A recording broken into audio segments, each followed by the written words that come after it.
Remember that a production possibility frontier shows all the different possible combinations that could be produced given our technology and given our resources. So a natural question then is, well, what happens if we had a change in our technology or a change in our resources? Remember, the way to conceptualize this, we can think about a farmer here who has a plot of land and some labor and some capital at his disposal, and he has two things that he can do. He can either produce corn or melons, and all these different lines represent different possibilities, different combinations of what he could produce.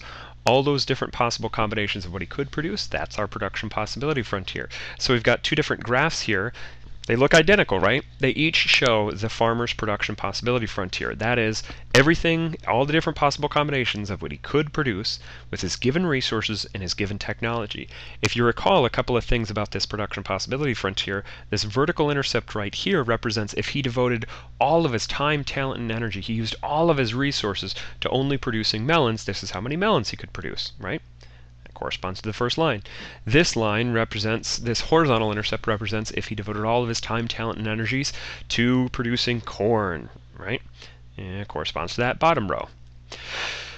So we could think about what happens if the farmer gets an increase in resources. Let's think about the farmer gets 10% more resources. So again, our resources are our factors of production, our land, our labor, our capital. So you could think about a farmer, this is what he could do with a given plot of land, say 100 acres. What if instead he had 110 acres and he had 10% more labor and he had 10% more capital? It's reasonable to believe that his production abilities would increase. So what does that actually look like on a graph, though? We can think about if this vertical intercept represents the total amount that he could produce. If he devoted all of his resources to producing melons, if he has 10% more resources, it's reasonable to think that maybe he could produce more melons. I don't know if it's 10% more melons. It might be less, it might be more, but I think it's an increase, right? So let's increase that vertical intercept, and we can think if he devotes all of his resources to producing corn, but he has more resources, it's reasonable to think he'll be able to produce more corn.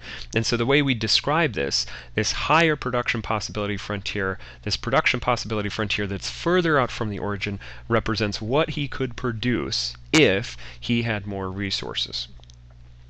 The second thing we need to consider is this technology, right? In our basic definition, we held technology constant.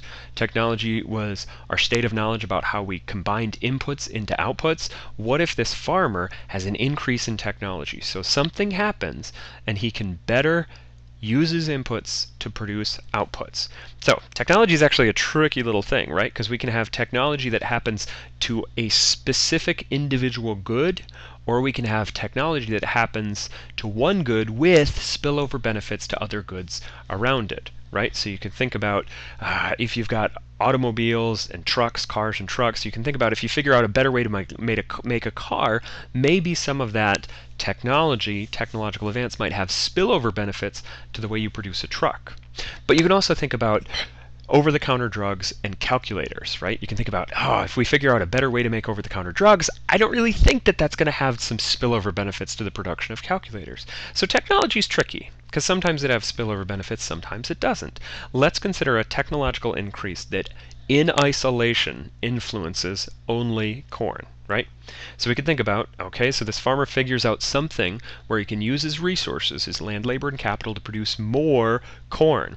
This vertical intercept, what happens to that? Well, remember that vertical intercept represents if he uses all of his time, talent, and energy and resources to producing melons. If he's only producing melons, but he's got this technological advance in producing corn, it's not going to change.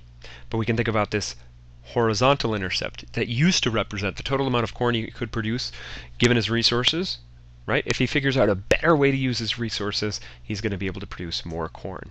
And so the way we'd want to describe that, we've got for this farmer his production possibility frontier for a technological advance that happens in isolation rotates out. So we've got a shift out of the production possibility frontier with an increase in resources. We've got a rotating out of the production possibility frontier when there's an increase in technology.